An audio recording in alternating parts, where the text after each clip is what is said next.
The heat that summer could kill a man if he wasn't careful. It pressed down on the Oklahoma territory like a wool blanket soaked in kerosene, thick and choking. The kind of heat that made your lungs burn just breathing. The sun hung white and merciless in a sky that hadn't seen clouds in 43 days. Crops withered. Cattle dropped dead in fields that used to be green. Rivers turned to cracked mud. And people? People got desperate. Elena Mercer knew about desperate. She'd been living inside it for 6 months now. Ever since the bank took her late husband's farm and left her with nothing but debts she couldn't pay, and a name that meant less than dirt in Ashford Valley. She stood outside Morrison's trading post on a Tuesday afternoon, staring at the faded wooden sign that read, "Credit extended to those of good standing." Her hands gripped an empty wicker basket so hard her knuckles had gone white. Inside that basket should have been flour, salt, maybe some cornmeal if Morrison was feeling generous. But Elena knew better than to expect generosity. She just needed 3 days.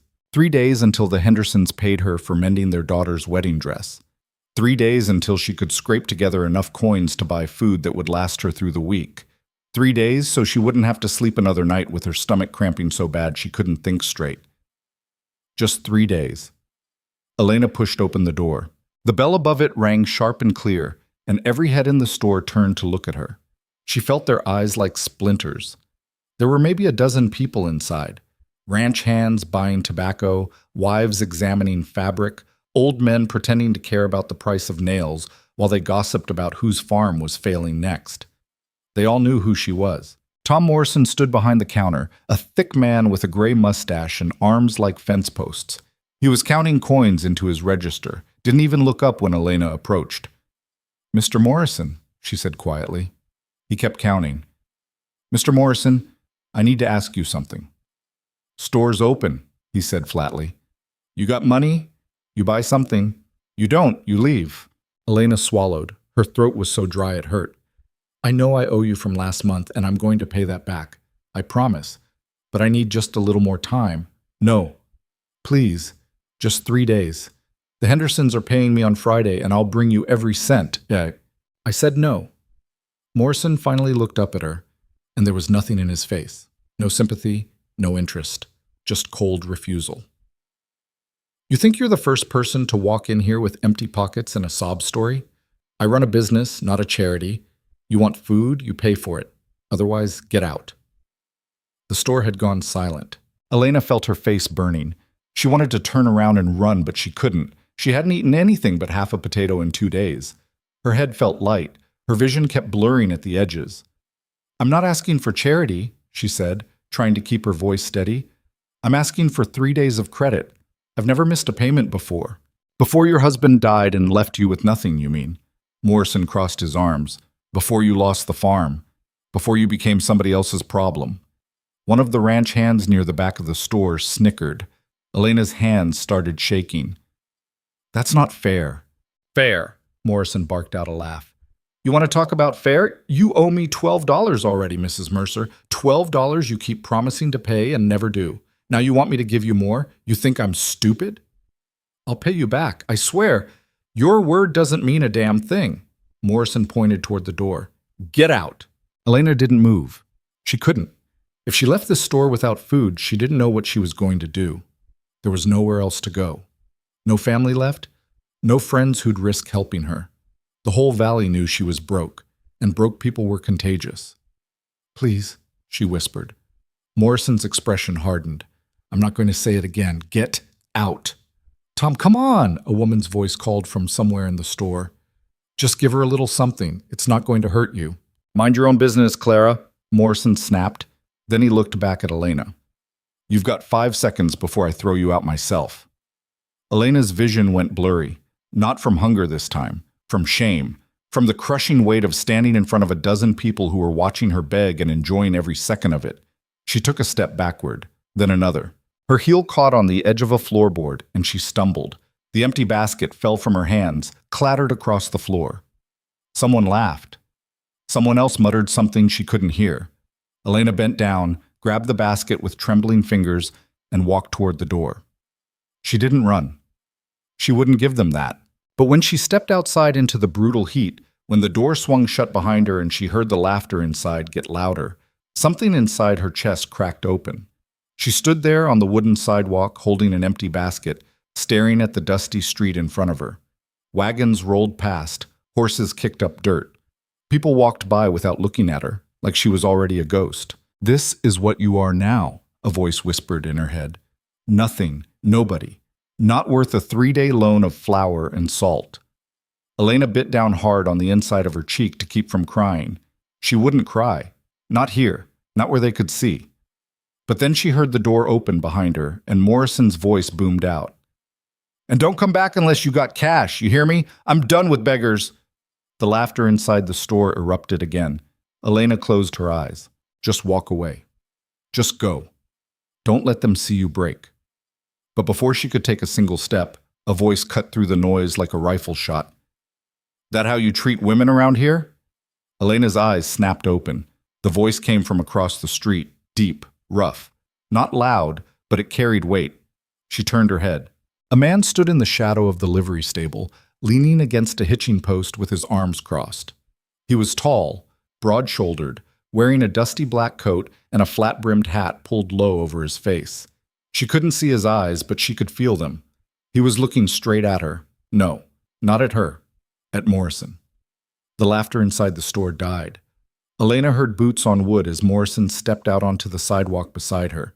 She glanced at him and saw his jaw tighten. "This doesn't concern you, Maddox," Morrison said carefully. Maddox. Elena had heard that name before. Everyone in the valley had. Colt Maddox, the trail boss who'd brought 1,000 head of cattle through the territory 3 years ago and nearly killed a man in a bar fight when someone tried to cheat him. Colt Maddox, who lived alone on a ranch somewhere in the canyon country and didn't deal with anyone unless he had to. Colt Maddox, who most people were smart enough not to cross. He didn't move from the shadow, just kept staring at Morrison with the kind of stillness that made you nervous. "Seems like it does," Maddox said. "He owes me money," Morrison said, louder now, like he was trying to convince himself as much as anyone else. "I got a right to refuse service. You got a right to be decent, too. Doesn't look like you're using it." Morrison's face flushed red. "I don't need some drifter telling me how to run my business. I'm not telling you how to run your business."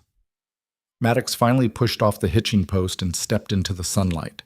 Elena saw his face clearly now. Hard lines, a jaw shadowed with stubble, eyes that looked like they'd seen too much and stopped caring. "I'm telling you, you're a coward." The street went dead silent. Morrison took a step forward, puffing up his chest. "You want to say that again? You heard me. I'll have you thrown out of this town. By who?" Maddox smiled, and it was the kind of smile that had no warmth in it at all.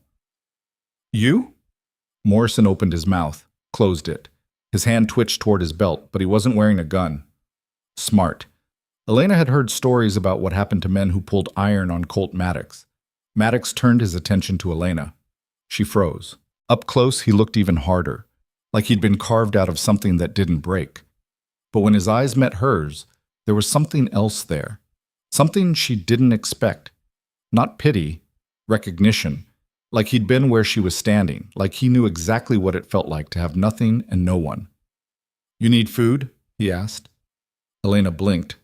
Her voice came out barely above a whisper. Yes or no?" She nodded.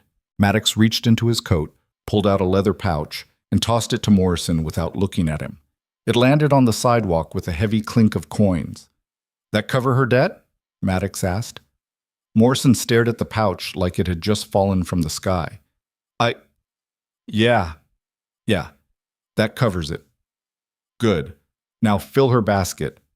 "What?" "You heard me." Morrison's face twisted.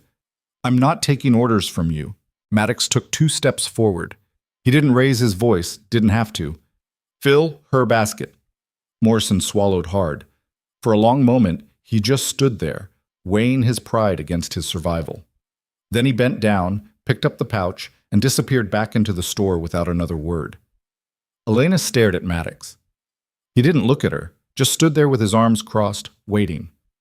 "Why did you do that?" she finally asked. "Because he's an ass," Maddox said simply. "You don't even know me." "Don't need to." The door opened behind them. Morrison came out carrying a canvas sack bulging with flour, cornmeal, salt, and a few strips of dried beef. He shoved it toward Elena without meeting her eyes. "There," he muttered. "Paid in full." Elena took the sack. It was heavier than anything she'd held in months. She looked at Morrison, then at Maddox, then back at Morrison. "Thank you," she said quietly. Morrison grunted and disappeared back inside. Elena turned to Maddox. "I don't know how to repay you. Don't worry about it." "But I said don't worry about it." Maddox adjusted his hat, glanced down the street, then back at her. "You got somewhere safe to go?"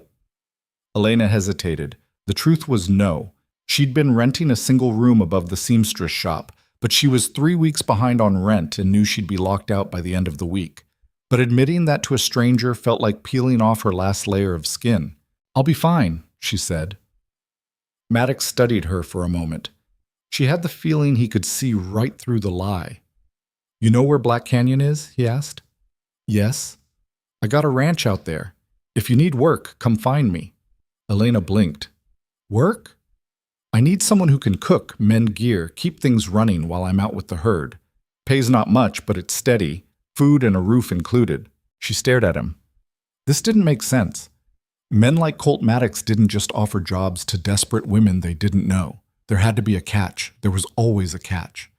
"Why?" she asked. "Because I remember what it's like," Maddox said simply. Then he turned and walked back toward the livery stable, his boots kicking up dust with every step. Elena stood there on the sidewalk, holding a sack of food she didn't pay for and a job offer she didn't understand, and for the first time in 6 months, she didn't know whether to laugh or cry. 3 days later, Elena Mercer rode out to Black Canyon. She told herself she was just going to look, just to see if the offer was real. She'd worked for men before, on her late husband's farm, on neighboring ranches during harvest season, and she knew how these things went. Most men who offered help wanted something in exchange, something a woman alone couldn't afford to give. But she was running out of options. The seamstress had locked her out, just like she'd expected. She'd spent 2 nights sleeping in the back of an abandoned barn on the edge of town, waking up every few hours to the sound of rats scurrying through the rafters. The food Maddox had bought her was already half gone. Another week, maybe 2, and she'd be right back where she started. At least go see, she told herself. At least know what you're turning down before you turn it down. So she borrowed a horse from the livery stable, told the owner she'd pay him back once she had the money, which was a lie they both knew, and followed the canyon road north until the town disappeared behind her. The land out here was brutal. Red rock cliffs rose up on either side of the trail, jagged and unforgiving, carved by wind and water over 1,000 years. The air was cooler in the shade, but the sun still beat down like a hammer whenever the trail opened up. She passed the bones of a steer that had died in the drought, picked clean by vultures, past an old wagon wheel half buried in the sand, past nothing, and no one, for miles. By the time she reached the canyon mouth, the sun was starting to dip toward the western horizon. And then she saw it. A ranch. Not a big one. Maybe a dozen buildings scattered across a wide stretch of flat land tucked between the canyon walls. A main house, a barn, a few smaller sheds, corrals for horses and cattle, a well with a wooden bucket hanging from a chain. Everything looked worn but functional, like it had been built by someone who cared more about survival than appearance. Smoke rose from the chimney of the main house. Elena dismounted, tied her horse to the fence, and walked slowly toward the house. Her heart was pounding. She didn't know what she'd say if Maddox had changed his mind. Didn't know if she'd have the strength to ride back to town tonight. Before she reached the door, it swung open. Maddox stepped out, wiping his hands on a rag. He looked at her for a long moment, then nodded once, like he'd been expecting her. "You came," he said. "I came," Elena said. "You want the job?" She hesitated. "What's the catch?" "No catch. Men don't just hire strange women out of kindness." "Most men don't." Maddox tossed the rag onto a bench beside the door. "I'm not most men." Elena wanted to believe him, but belief was a luxury she'd learned not to afford. "What do you want from me?" she asked bluntly. Maddox met her eyes. "I want someone who can keep this place running while I'm out working the herd. Someone who won't steal from me or run off with my gear. Someone who'll do the work and not complain about it." "That's it?" "That's it." You're not going to... She stopped, couldn't finish the sentence. Maddox's expression didn't change, but something in his eyes hardened. No, I'm not. Elena studied him. He didn't look away, didn't smile or make promises, just stood there, solid and unmovable, like one of the canyon rocks behind him. She made her decision. All right, she said. I'll take the job. Bolg. The first week was harder than Elena expected. Not because the work was difficult. It wasn't. Not really. Cooking, cleaning, mending saddles and bridles, tending the vegetable garden behind the house. She'd done all of that before. But working for Maddox was different. He didn't talk much. Most mornings he was gone before sunrise, out riding the canyon trails to check on his cattle or repair fences or track down strays. He'd come back at sunset, dusty and silent, eat whatever she'd cooked, and disappear into the barn to tend the horses. Some days he'd nod at her, some days he wouldn't. At first, Elena thought he was testing her, waiting for her to screw up, waiting for her to prove she wasn't worth the trouble. But then she started noticing things. The way he always left extra firewood by the stove in the morning, even though she hadn't asked. The way he fixed the broken latch on the chicken coop without mentioning it. The way he left clean water in the basin by the back door so she wouldn't have to haul it from the well. Small things. Quiet things. Things a man did when he wasn't trying to prove anything. By the end of the second week, Elena realized something that surprised her. She felt safe. For the first time in months, maybe years, she felt like she could breathe without waiting for the next disaster. She could sleep through the night without waking up in a panic. She could eat a meal without counting every bite. It was strange and terrifying, because safety was the kind of thing that could be taken away. One evening, about 3 weeks after she'd arrived, Elena was sitting on the porch mending a torn saddle strap when she heard hoofbeats coming up the trail. Maddox was in the barn, working on a bridle. She set down the strap and stood, shading her eyes against the setting sun. 3 riders approached. They weren't ranch hands. She could tell from the way they sat their horses. Too straight, too confident. These were men who didn't work with their hands. They rode into the yard and stopped a few feet from the porch. The man in the middle was older, maybe 50, with silver hair and a well-tailored coat that had no business being out in the canyon country. The 2 men flanking him looked like hired muscle, big, hard-faced, wearing guns on their hips. The silver-haired man smiled at Elena. It wasn't a kind smile. "Afternoon, ma'am," he said smoothly. "I'm looking for Colt Maddox." Elena didn't move. "Why?" "I have business with him." "What kind of business?" The man's smile widened. "The kind that doesn't concern you." Before Elena could respond, Maddox walked out of the barn. He moved slowly, his hand resting casually on his belt, near where he kept his revolver. His face was calm, but Elena saw the way his jaw tightened. He knew who this man was. "Granger," Maddox said flatly. "Wade Granger." The name hit Elena like a punch to the gut. She'd heard it before. Everyone in the valley had. Wade Granger, the cattle king who owned half the territory. Wade Granger, who'd bought up most of the water rights during the drought and squeezed every small ranch until they broke. Wade Granger, who destroyed her husband's farm. "Maddox," Granger said pleasantly, tipping his hat. "Been a while." "Not long enough." Granger chuckled. "Still the charmer, I see." He glanced around the ranch, taking it in. "Nice place you got here. Small, but nice. Must be tough, working a spread this size with just one man." "I manage." "I'm sure you do." Granger leaned forward in his saddle. "But it's going to get tougher. You've heard about the new railroad spur, I assume." Maddox said nothing. "It's coming through the valley next spring," Granger continued. "Straight through the canyon country. Governor already signed off on it. Going to bring a lot of money into the territory. A lot of opportunity. For you, maybe." "For everyone," Granger smiled. "But the railroad needs land. Lots of land. And the government's buying up parcels to make room. Now, I've been working with them to consolidate ownership. Makes things simpler, cleaner." "You're buying up ranches," Maddox said. "I'm making offers, fair ones. Most of your neighbors have already accepted." "I'm not most of my neighbors." "No, you're not." Granger's smile faded slightly. "Which is why I came here personally to make you an offer. I'll give you twice what this land is worth, enough to start over somewhere else. Somewhere easier." "Not interested." "Maddox, I said no.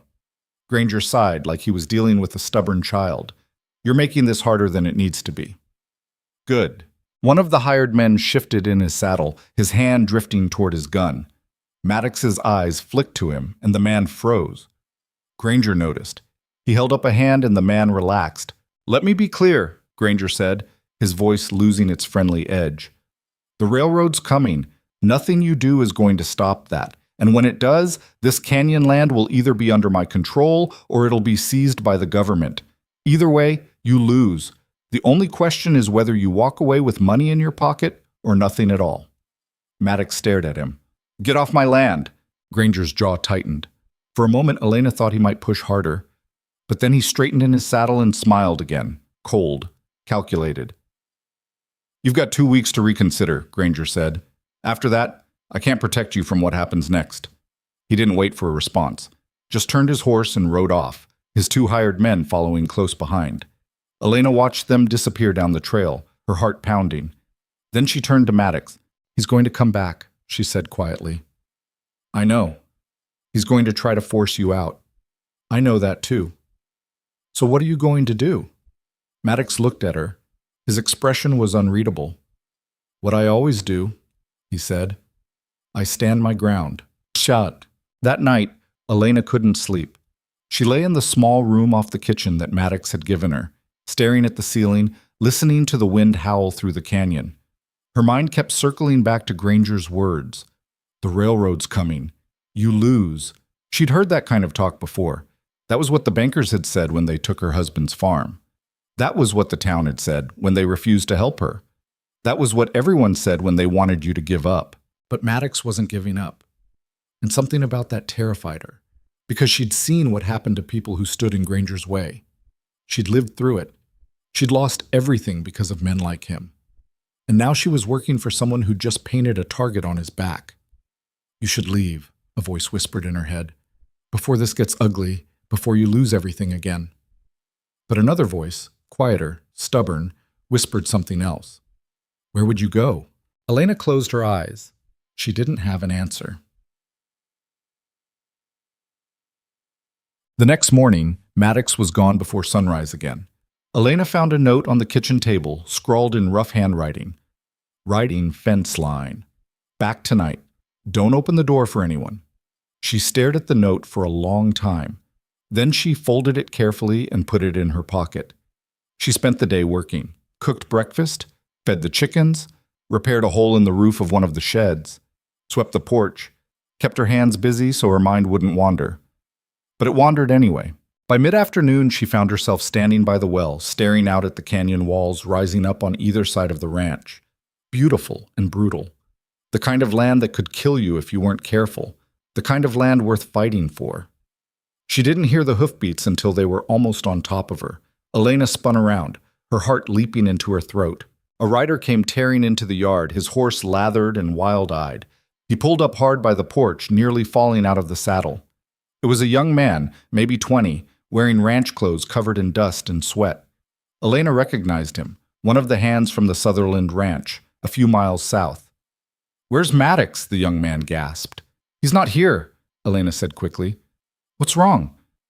Granger's men burned us out. Elena's blood went cold. What?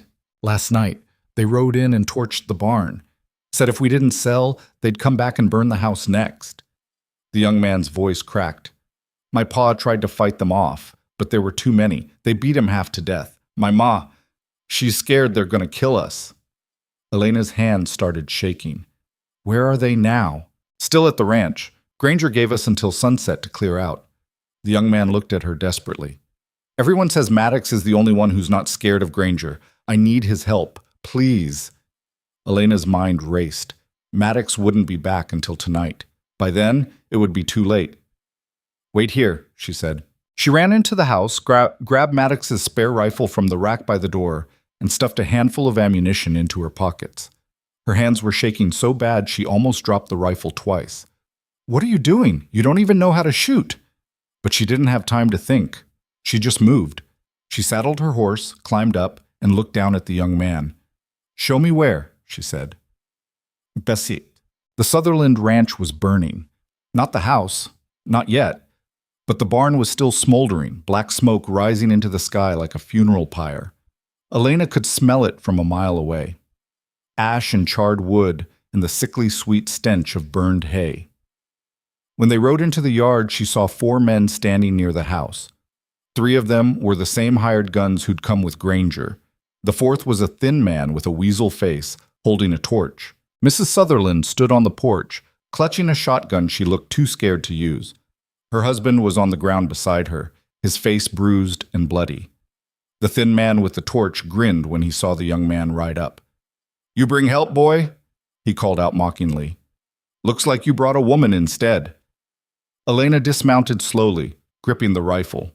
Her heart was hammering so hard she thought it might explode out of her chest. "Leave them alone," she said. The thin man laughed. "Or what?" Elena raised the rifle. Her hands were shaking. The gun felt too heavy. She didn't know if she could hit anything, didn't even know if she could pull the trigger. But she raised it anyway. "Or I'll shoot you," she said. The laughter stopped. The thin man looked at her, then at his companions. They exchanged glances. Then one of the hired guns stepped forward. "Lady, you don't want to do this," he said slowly. "Put the rifle down and ride away. We got no quarrel with you." "I'm not leaving," Elena said. "Then you're going to get hurt." Elena's finger tightened on the trigger. For a long moment, nobody moved. Then a voice cut through the tension like a blade. "She's not alone." Elena's heart nearly stopped. She turned her head just enough to see Maddox riding into the yard, his horse at a steady walk. He must have seen the smoke from the ridge, must have come running. He didn't look at Elena, didn't look at the Sutherlands. He looked at the hired guns. And they looked back at him like they'd just seen death riding in on horseback. "Maddox," the thin man said nervously, "this doesn't concern you." "It does now," Maddox said quietly. He dismounted, walked slowly toward the men.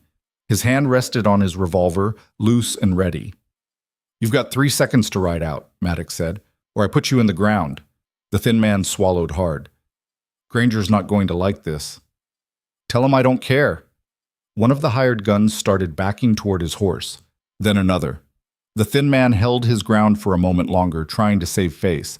But when Maddox took another step forward, he broke. They all did. Within 30 seconds, they were gone. Elena stood there, still holding the rifle, her entire body shaking. Maddox walked over to her, gently took the rifle from her hands. "You all right?" he asked. Elena nodded. She didn't trust herself to speak. Maddox looked at her for a long moment. Then he said something she didn't expect. "That was brave." "That was stupid," Elena whispered. "Yeah," Maddox said, "but brave too." They stayed at the Sutherland Ranch until nightfall, helping Mrs. Sutherland tend to her husband's injuries and boarding up the burned barn. Maddox didn't say much, just worked quietly alongside them. But when it was time to leave, he pulled Mr. Sutherland aside. "You should leave," Maddox said. "Take your family and go. Granger's not going to stop." "I can't leave," Sutherland said weakly. "This is my land." "Your land doesn't mean anything if you're dead." "What about you? You're not leaving." Maddox didn't answer. Elena watched them from the porch. She wanted to tell Sutherland to listen, to run, to save himself. But she didn't, because she understood now. Some people couldn't run. Some people had to stand, even when it was stupid, even when it was hopeless. Because if everyone ran, men like Granger would own everything. On the ride back to the ranch, Maddox finally spoke. "You shouldn't have gone there alone," he said. "I know," Elena said. "You could have been killed." "I know that too." Maddox glanced at her. "Why did you?" Elena didn't answer right away. She thought about Morrison's store, about the town that had laughed at her, about the farm she'd lost, about all the times she'd been helpless. "Because I'm tired of doing nothing," she said finally. Maddox nodded slowly. "Good," he said. And they rode the rest of the way in silence. The silence that followed them back to the ranch that night felt heavier than the darkness pressing in from the canyon walls. Elena kept replaying the moment she'd raised that rifle, her hands shaking so badly she could barely hold it steady. She'd never pointed a gun at another human being before. Never thought she'd have to. But standing there in the Sutherland's yard, watching those men laugh while a family's life burned, Something inside her had snapped. She wasn't that woman anymore. The one who begged. The one who took whatever scraps people threw at her. She didn't know who she was becoming, but she knew she couldn't go back. When they reached the ranch, Maddox dismounted without a word and led his horse toward the barn. Elena followed, unsaddling her own horse in the dim lamplight. The familiar sounds of leather creaking and hooves shifting in straw should have been comforting, but her nerves were still wound tight as fence wire. "You did good today," Maddox said suddenly. Elena looked up. He was brushing down his horse, his back to her, like the words had cost him something. "I didn't do anything," she said. "You showed up before. You showed up first." Maddox turned to face her. "That counts." Elena wanted to argue, to tell him it had been reckless and stupid and she'd gotten lucky. But the look in his eyes stopped her. It wasn't praise. It was recognition, like he saw something in her that she hadn't seen in herself yet. "Granger's going to come for you now," she said quietly, "because of what happened today. He was already coming. But now it's worse," Maddox shrugged. "Can't get much worse than what he's already planning." Elena set down the brush she'd been holding. "You really think you can fight him?" "I think I don't have a choice." "There's always a choice. You could sell, take his money, start over somewhere else." "Could," Maddox said. "Won't." "Why not?" He was quiet for a long moment, staring at nothing. Then he said, "Because I've run before, and it didn't fix anything." Elena wanted to ask what he meant, but something in his voice told her not to push. So she just nodded and went back to brushing her horse, and they finished the work in silence. Later, lying in her narrow bed with the window cracked open to let in the cool night air, Elena stared at the ceiling and wondered how long they had before everything fell apart. 2 days, as it turned out. That's how long it took for the valley to realize what was happening. Word spread fast in ranch country, always did when violence was involved. The Sutherlands packed up and left before dawn the next morning, too scared to stay even with Maddox's help. By afternoon, 3 more families had abandoned their land. By the following day, 2 others had sold to Granger outright. Elena heard about it from a ranch hand who stopped by looking for work. He was a wiry man in his 40s named Porter, with sun-weathered skin and eyes that had seen too many bad seasons. "Whole valley's clearing out," Porter said, standing in the yard with his hat in his hands. "Granger's offering cash money to anyone who'll sell, and most folks are taking it. Can't blame them. Man's got 20 hired guns and the law in his pocket." "How many ranches are left?" Elena asked. Porter scratched his jaw. "Maybe 5. 6 if you count the Hendersons, but they're barely holding on as it is." He looked at Maddox. "You hiring?" "Depends," Maddox said. "You willing to work for someone Granger wants dead?" Porter grinned. "Worked for worse." Maddox hired him on the spot. Over the next week, 2 more hands showed up. One was a young Mexican man named Carlos who spoke broken English but could rope a steer faster than anyone Elena had ever seen. The other was an older black man named Samuel, who'd been a Buffalo soldier before the army discharged him for a leg injury that still made him limp. Neither of them had anywhere else to go. Neither of them was afraid of Granger's reputation.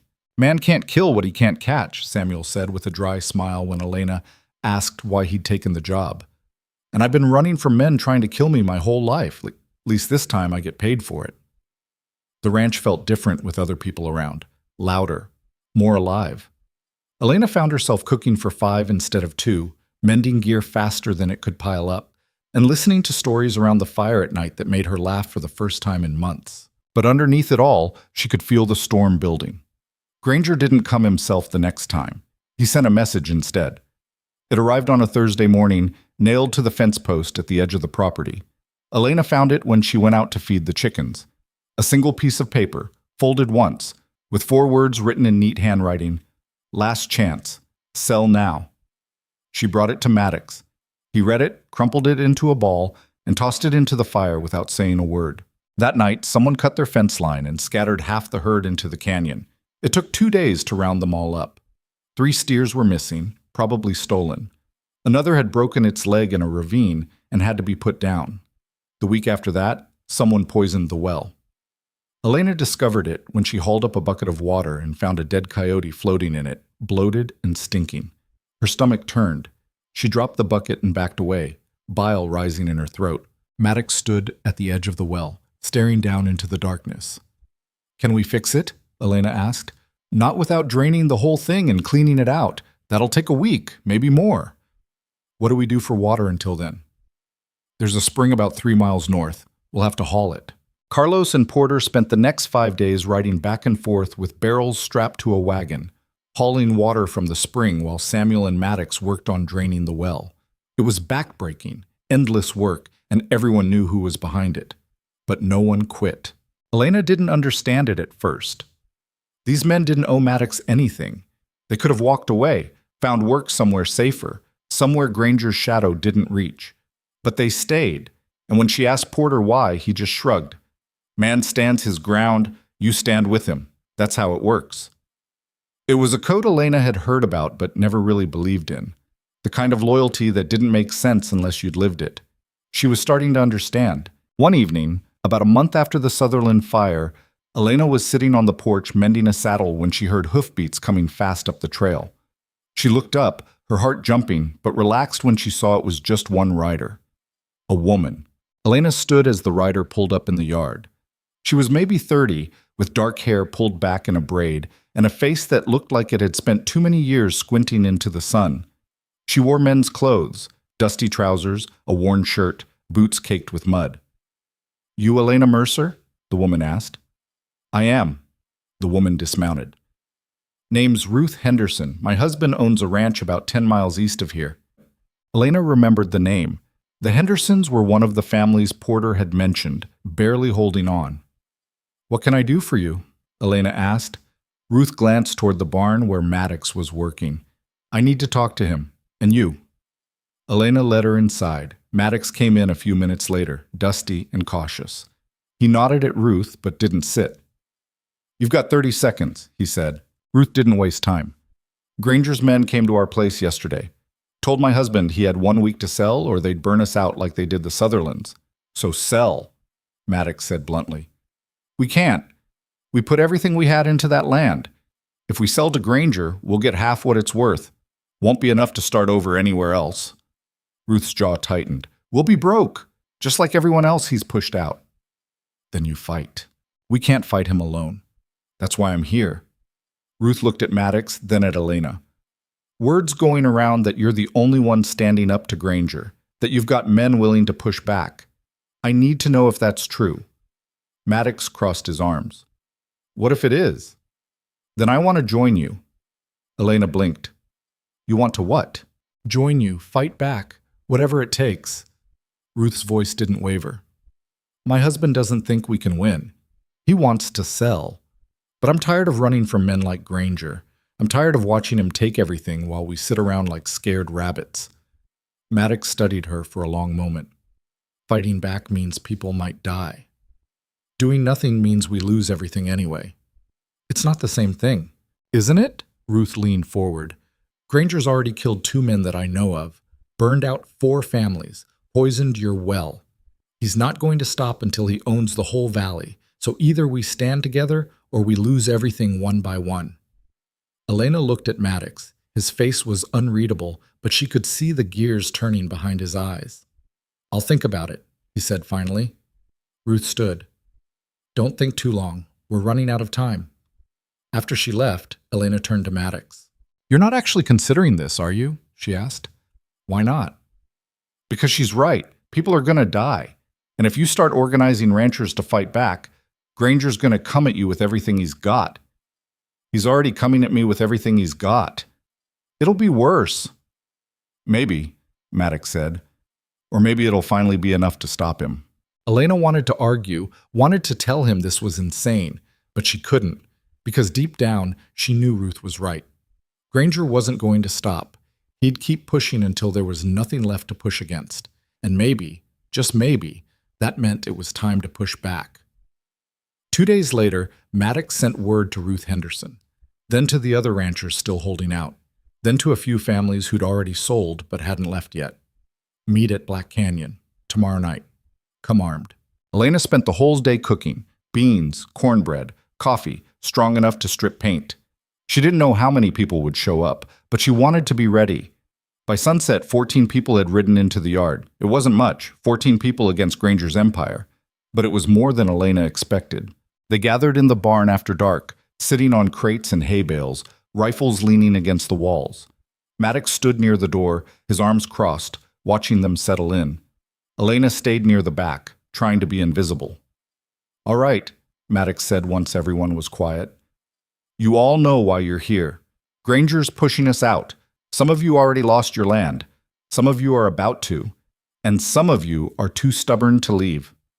A few people chuckled nervously. "I'm not going to lie to you," Maddox continued. "Fighting back means risking everything. Your land, your family, your life. If you're not ready for that, leave now. No one's going to think less of you." No one moved. Maddox nodded slowly.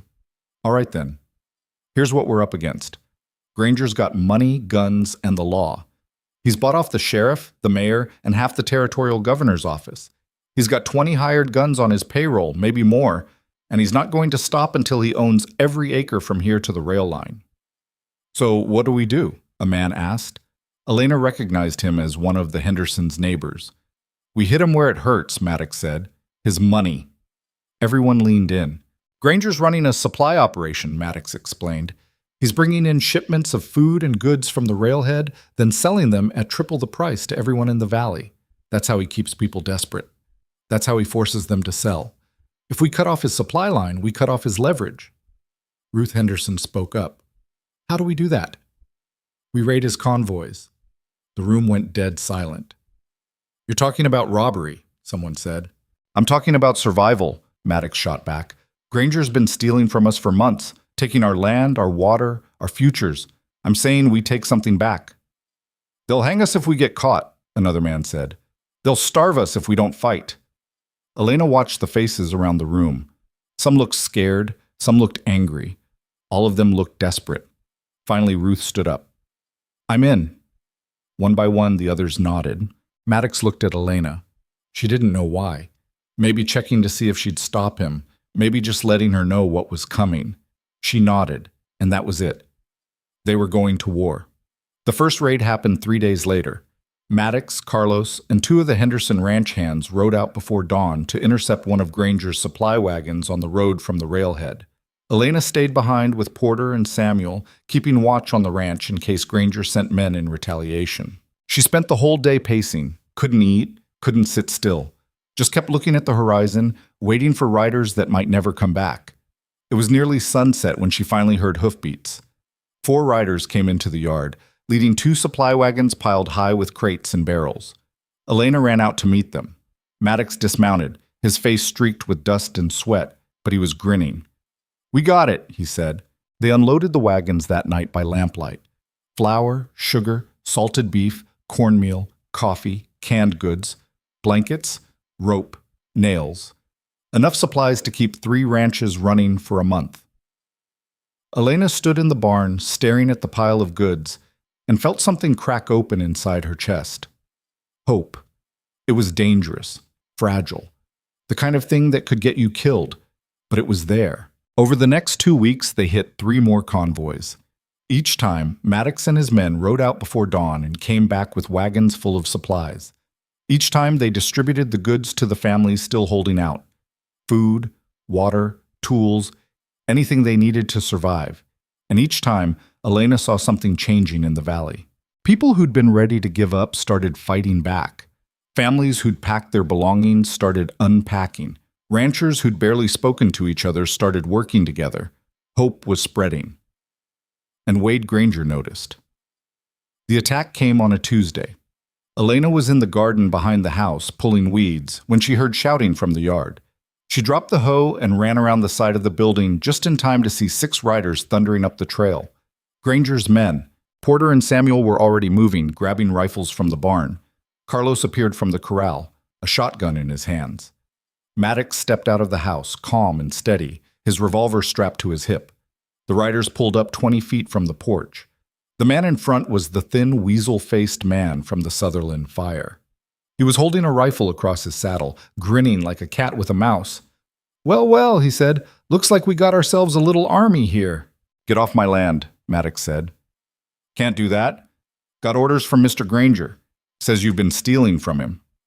He's been stealing from us for months. We're just taking back what's ours. The thin man laughed. That's real cute, but it ends today. You planning to stop me? I'm planning to burn this place to the ground. Maddox's hand drifted toward his revolver. You're welcome to try. For a moment, nobody moved. The air felt tight, like the whole world was holding its breath. Then one of Granger's men made a mistake. He reached for his gun. Maddox was faster. The shot cracked through the air like thunder. The man jerked backward and toppled off his horse, screaming. His gun clattered to the ground. Chaos erupted. The other riders went for their weapons. Porter fired from the barn, dropping another man. Carlos's shotgun roared. Samuel's rifle barked twice, fast and precise. Elena stood frozen on the porch, her ears ringing, her heart hammering so hard she thought it would burst. She'd never been in a gunfight before, never seen men shot, never smelled gunpowder and blood mixing in the air. It was over in seconds. 4 of Granger's men were down. The thin man was clutching his shoulder, blood streaming between his fingers. The last man's horse bolted, carrying him back down the trail. Maddox walked toward the thin man, his revolver still drawn. You tell Granger something, Maddox said quietly. Tell him if he wants this land, he's going to have to kill me for it. The thin man spat blood. You just signed your death warrant. Already did that a long time ago. Maddox hauled the thin man onto his horse and sent him riding after the others. Then he turned to his men. Check the wounded. Make sure they're breathing. 2 of Granger's men were dead. The other 2 would live, but barely. They loaded them onto horses and sent them back to town with a message. We're not leaving. That night, Elena couldn't stop shaking. She sat by the fire in the kitchen, her hands wrapped around a cup of coffee she couldn't drink, staring into the flames. Maddox came in and sat across from her. You all right? He asked. No, Elena said honestly. 2 men just died in our yard. They knew what they signed up for. Did they? Did any of us? Elena looked at him. This isn't going to stop, is it? Granger's going to keep coming until we're all dead. Maybe. That doesn't scare you? Maddox was quiet for a long time. Then he said, I've been scared my whole life. Scared of losing, scared of failing, scared of being nothing. He looked at her. But I'm more scared of living the rest of my life knowing I didn't fight when it mattered. Elena felt tears burning behind her eyes. I don't want to die here. Then leave. She looked up sharply. What? I mean it. You don't owe me anything. You can ride out tomorrow, and nobody will blame you. You think I'd do that? I think you're smart enough to know when a fight's not worth dying for. Elena stared at him. Then she set down her coffee cup and stood up. I'm not leaving, she said. Elena, I'm not leaving, she repeated, louder this time. I've run before. I've hidden before. I've let people take everything from me without fighting back. And you know what? It didn't save me. It just made me smaller. She took a breath. So I'm staying. And if Granger wants this place, he's going to have to go through me too. Maddox looked at her for a long moment. Then he nodded. All right, he said. And for the first time, Elena felt like she wasn't just surviving anymore. She was fighting. The valley changed after the shootout. Word spread fast. Maddox's ranch had fought off Granger's men and won. Some people thought it was suicide. Others thought it was the bravest thing they'd ever heard. More families started showing up. Not many. Just a few at first. People who'd been ready to give up but found something in the story of Black Canyon that made them reconsider. By the end of the month, there were 23 people camped in and around Maddox's ranch. Families. Ranch hands. Drifters looking for work. They didn't have much, but they had each other. And they had Elena. She didn't know when it happened exactly, when she stopped being the hired help and started being something more.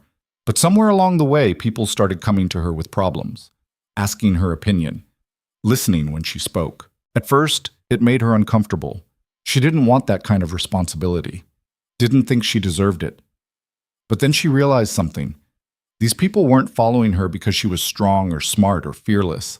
They were following her because she'd been where they were, broken, desperate, humiliated. And she'd gotten back up. That mattered more than strength ever could. One night, Ruth Henderson pulled her aside after dinner. People are starting to talk, Ruth said. About what? About you. About what you're building here. Elena frowned. I'm not building anything. This is Maddox's ranch.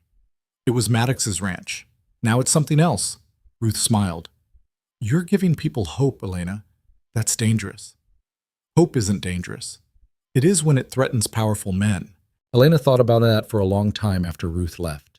She thought about Granger, about the valley, about all the families who'd lost everything because one man decided he wanted more. And she realized Ruth was right. Hope was dangerous. But maybe that's exactly what they needed. The hope Ruth talked about lasted exactly 6 days before Wade Granger tried to kill it. It started with smoke on the horizon. Elena saw it first, just after sunrise, while she was hauling water from the spring, a dark column rising into the pale morning sky about 5 miles east. Too thick to be a cooking fire, too sustained to be an accident. She dropped the buckets and ran back to the ranch, her boots kicking up dust with every stride.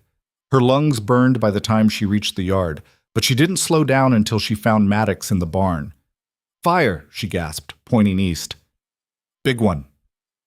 Maddox was saddling his horse before she finished the sentence.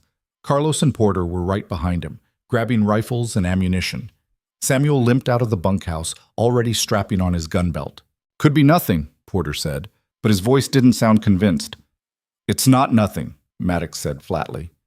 He swung up into the saddle and looked at Elena. "Stay here. Keep everyone inside." "Where are you going?" "To find out whose place is burning." They rode out hard, and Elena stood in the yard watching them disappear into the canyon trails.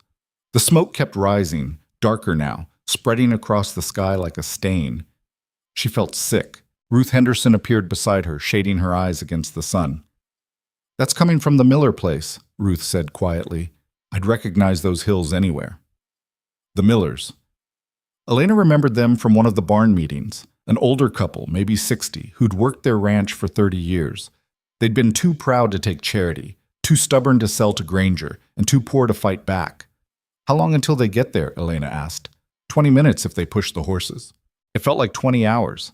Elena tried to keep busy, checked on the families camped near the property, made sure everyone had water, started a fire in the kitchen to heat coffee even though she couldn't imagine drinking it.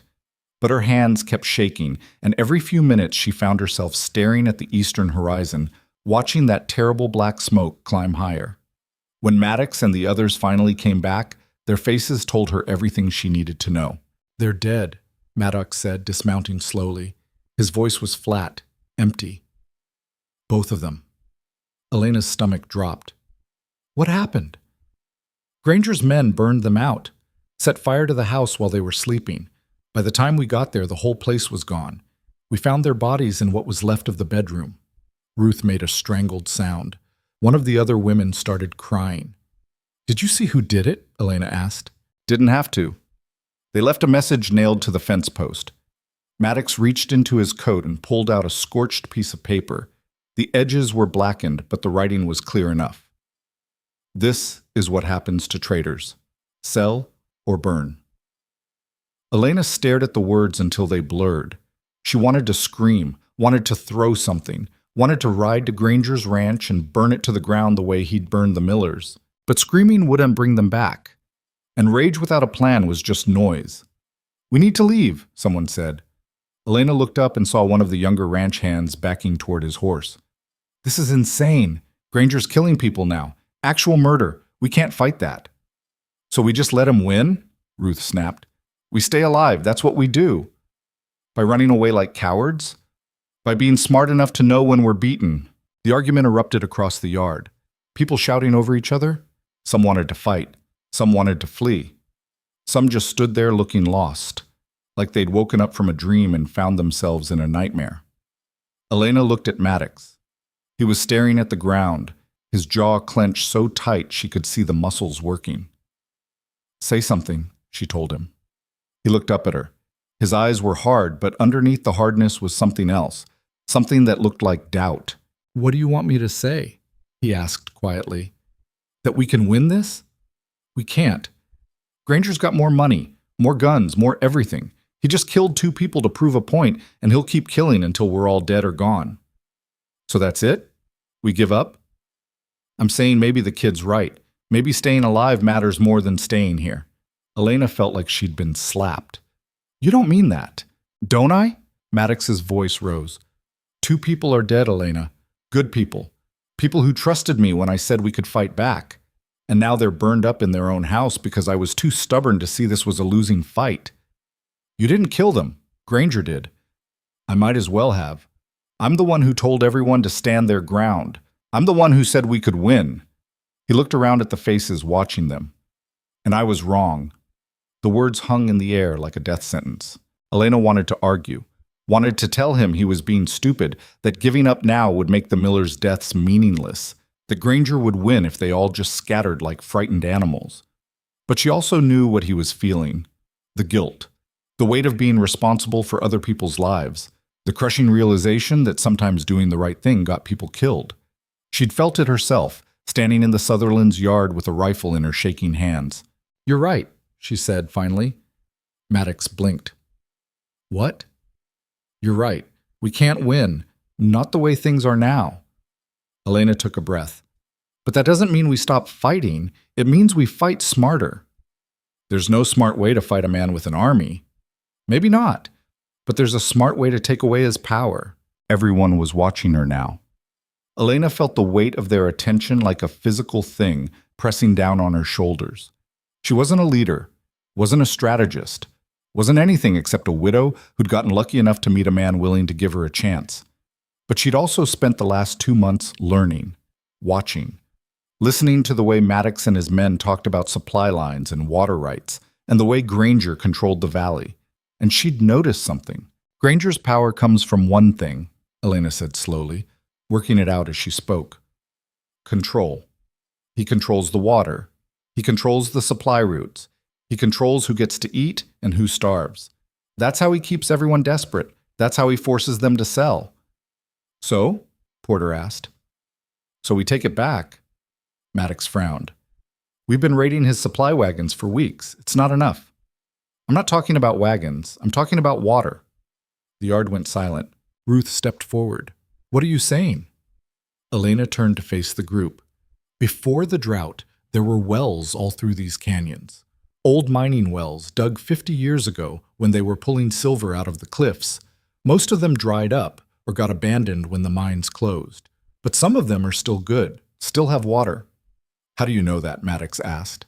"Because I've been reading the land deeds in your office. Every property in this valley has a survey map attached, and every one of those maps shows the old well sites." Elena looked at him. "If we can find the wells and reopen them, we break Granger's control over the water supply. We give people a reason to stay and fight instead of running." Samuel limped forward, leaning on his cane. "Those wells are inside Granger's territory now. He bought up most of the canyon land 6 months ago." "I know." "So getting to them means crossing his property, with his men watching." "I know that too." "You're talking about a suicide mission," Samuel said. "I'm talking about the only chance we've got left." Maddox was staring at her like he'd never seen her before. "You're serious?" "Yes." "Elena, those canyons are a death trap. The cliffs are unstable. The trails are barely wide enough for a horse, and Granger's got riders patrolling every mile of it. Then we go at night, during a storm, when they can't see us coming. That makes it even more dangerous." "I know." Elena met his eyes. "But it's the only way." For a long moment, nobody spoke. The wind kicked up dust devils in the yard. A horse whinnied somewhere in the corral. The smoke on the horizon was starting to thin, but Elena could still smell it. Charred wood and burned lives. Finally, Maddox looked at the others. "Anyone wants to leave? Leave now. I won't stop you." 3 people walked to their horses. Elena watched them go and tried not to feel betrayed. They were scared. They had every right to be. But 18 people stayed. 18 people who were tired of running, tired of losing, tired of letting Wade Granger decide who got to survive and who didn't. It wasn't an army, but it was enough. They spent the next 3 days preparing. Maddox pulled out the old survey maps and spread them across the kitchen table, tracing routes through the canyons with his finger. Elena studied them until her eyes ached, memorizing every trail, every turn, every place where the cliffs narrowed or the rocks looked unstable. There were 4 well sites that looked promising. All of them were deep in Granger's territory. All of them would require climbing into ravines or scaling cliff faces to reach, and all of them were probably guarded. "We'll need ropes," Carlos said, leaning over the maps, "and tools to clear the wells if they're caved in." "And luck," Porter muttered. Lots of luck. We make our own luck, Maddox said. They gathered supplies. Rope, picks, shovels, lanterns. Enough food and water to last 3 days if things went wrong. Samuel fashioned makeshift climbing harnesses out of old saddle leather. Ruth and the other women stitched dark clothing so they'd be harder to see at night. And Elena practiced. Every morning before dawn, she climbed the rocks behind the ranch, learning how to find handholds in the dark, how to move quietly, how to keep her balance on loose stone. Her hands got torn up, her legs ached, but she kept going. Because if she was asking these people to follow her into hell, she needed to know she could lead them out. On the 4th night, the storm came. Elena was sitting on the porch when she felt the wind shift. It had been blowing hot and dry for weeks, but now it carried something else. A coolness. A weight. She looked up and saw clouds rolling in from the west, dark and heavy and moving fast. Maddox stepped out beside her. That's our window. How long before it hits? Couple hours, maybe less. Elena stood. Her heart was already racing. Then we leave now. They saddled horses in the dark, working quickly and quietly. 8 riders in total. Maddox, Elena, Carlos, Porter, Samuel, Ruth, and 2 of the Henderson ranch hands. The others would stay behind to guard the ranch in case Granger sent men while they were gone. Nobody talked much. There wasn't anything left to say. They all knew what they were risking. They all knew most of them might not come back, but they also knew that doing nothing meant losing everything anyway. So they rode. The wind picked up as they entered the canyon, howling between the rock walls like something alive. The temperature dropped. Elena pulled her coat tighter and kept her eyes on the trail ahead. The darkness was almost total. No moon, no stars, just the faint outline of the cliffs rising up on either side like the walls of a tomb. Thunder rumbled in the distance. After an hour, Maddox pulled his horse to a stop and dismounted. Elena did the same. They were at the mouth of a narrow ravine, barely visible in the darkness. First well is down there, Maddox said, pointing into the ravine. About a quarter mile in. The trail's bad. We're going on foot. They tied the horses to a scraggly juniper and started climbing down. The rocks were loose and sharp, cutting through Elena's gloves. She moved slowly, testing every step, feeling for solid ground before committing her weight. Behind her, she could hear the others breathing hard, cursing softly when they slipped. The ravine got narrower as they descended. Soon Elena could touch both walls at the same time. The air smelled like dust and old stone. She thought about cave-ins, about the cliffs collapsing and burying them alive, and pushed the thoughts away. Then lightning flashed, and for a split second she saw the well. It was just ahead, a circular stone structure built into the side of the ravine wall. Old, half-collapsed, but still there. Found it, Maddox called back. They gathered around the well. Samuel lowered a lantern on a rope to check the depth. The light disappeared into darkness, swinging gently back and forth. It's deep, Samuel said. Maybe 40 feet. Can't tell if there's water at the bottom. Only one way to find out, Maddox said. Carlos volunteered to go down first. They rigged a harness around his chest and lowered him slowly, Samuel and Porter holding the rope while Maddox kept watch. Elena stood at the edge, peering down, watching the lantern light get smaller and smaller. Minutes passed. Then Carlos's voice echoed up from the darkness. There's water, not much, but it's here. A cheer went up. Ruth grabbed Elena's arm, squeezing hard. For the first time in days, Elena felt something loosen in her chest. They spent the next hour clearing debris from the well shaft. Rocks, old timbers, the bones of some animal that had fallen in years ago. It was hard, filthy work, and the storm was getting closer. Elena could feel the first drops of rain starting to fall, cold against her skin. Then she heard hoofbeats. Everyone froze. Maddox moved to the edge of the ravine and looked up. Elena followed him. Through the narrow gap between the cliffs, she could see torches moving along the canyon rim. 4 of them, maybe 5. Granger's men, Maddox whispered. Did they see us? Elena asked. Don't know, but they're close. Porter climbed up beside them. We need to move, now. We're not done clearing the well. We're done enough. If they find us down here, we're trapped. Maddox looked at Elena. She knew what he was asking. Keep going and risk getting caught, or cut and run and leave the job half finished. We keep going, Elena said. Elena, we need this well operational. If we run now, Granger wins. If we stay and get caught, we die. Then we don't get caught. Maddox stared at her for a long moment. Then he nodded. They worked faster, hauled up the last of the debris, lowered buckets to test the water flow. It was slow, barely a trickle, but it was real. It was water that Granger didn't control. Above them, the torches moved closer. Elena could hear voices now, distorted by the wind but getting louder. Her hands were shaking so badly she could barely hold the rope. "That's good enough," Samuel hissed. "We have to go." They scrambled up out of the ravine just as the rain started in earnest. Within seconds, Elena was soaked through, her hair plastered to her face, her clothes heavy with water. The trail back to the horses was slick and treacherous. She slipped twice, catching herself on rocks that cut through her gloves. Behind them, she heard shouting. The torches were closer now, converging on their position. "They saw us," Porter said. "Run," Maddox ordered. They ran. Elena's lungs burned. Her legs felt like they were made of lead. The rain turned the trail into a river of mud, and every step was a fight to stay upright. She could hear the others behind her, gasping and cursing, and the sound of hoofbeats echoing off the canyon walls. They reached the horses. Maddox and Carlos cut the reins loose while the others swung up into their saddles. Elena's hands were shaking so badly she missed the stirrup twice before she finally managed to mount. Then the first gunshot cracked through the storm. The bullet whined off the rocks beside Elena's head. She didn't think, just kicked her horse hard and held on as the animal bolted forward. The canyon walls blurred past, lightning flashed, turning the world white for a split second, and she saw riders behind them. 6. Maybe more. Another shot. Then another. Someone screamed. Elena looked back and saw one of the Henderson ranch hands fall from his horse, clutching his shoulder. "Keep going," Maddox shouted. They rode hard through the storm, the rain hammering down so hard Elena could barely see 10 feet ahead.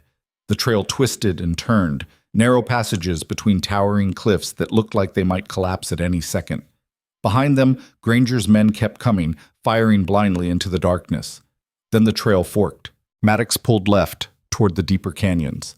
The others followed. But Elena saw something Maddox didn't. The right fork led to a series of switchbacks that climbed up to the canyon rim. If they could get to the top, they could lose their pursuers in the open country beyond. She made a split-second decision. She pulled right. "Elena!" Maddox's voice was distant, swallowed by the storm. But she didn't stop, didn't look back, just kept riding, trusting her instincts, trusting the maps she'd memorized, trusting that the trail would hold. The switchbacks were brutal. Steep, narrow, barely wide enough for a horse. The rain made everything slippery. One wrong step and she'd go over the edge, tumbling 100 feet down onto the rocks below. But she kept climbing. Behind her she heard hoofbeats. The riders had split up. Some had followed Maddox, some had followed her. Lightning flashed again and Elena saw the canyon rim just ahead. 50 feet. 40. 30.